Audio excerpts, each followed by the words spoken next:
Kennedy's national security advisor had a staff probably just a little larger than the number of deputies to the national security advisor in the present administration. Brent and I and Kissinger, I don't know about your staff, but we had staffs roughly in terms of 40, 50, take a few senior officers who were responsible for different issues in parts of the world.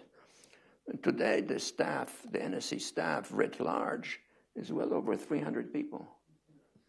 That creates a bureaucracy which the National Security Advisor finds difficult to run directly. I used to make sure that my 40 people would be in touch with me every day, either personally or in writing.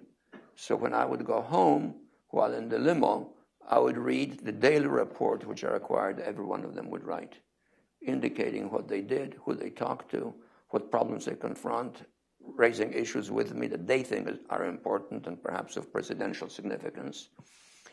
And I would write marginal notes on it so that next morning they would have that. And then I would deposit the whole book in the Secretariat's office without my notes so that competing officers who sometimes compete over territory and access would know what the others are saying, but they would be informed. This is impossible today, absolutely impossible. So responses tend to be much more ad hoc, much more sudden, and we're confronted much more with problems that we understand less than we did at the comparable stages measured by decades backwards. Look at the rise of Islamic fanaticism. To what extent do we contribute to its rise? What does it portend? Is it likely to expand? Are we going to be bogged down more and more? Those are some of the problems that we face. And one final point. A great deal depends on presidential character. You mentioned President Nixon studying his brief.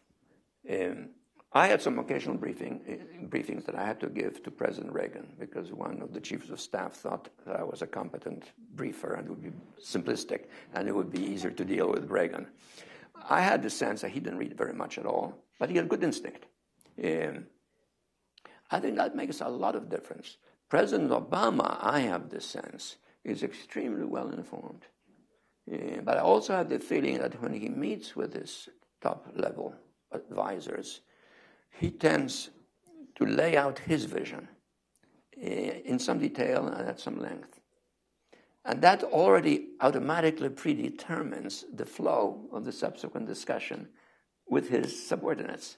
So all of these factors, I think, contribute to a process which today is probably sluggish in responses unless the response is required by the necessities of survival, which tends to be dispersed, which tends to be uncertain, and which avoids clear-cut decisions promptly taken, which in fact is what is very often very much needed.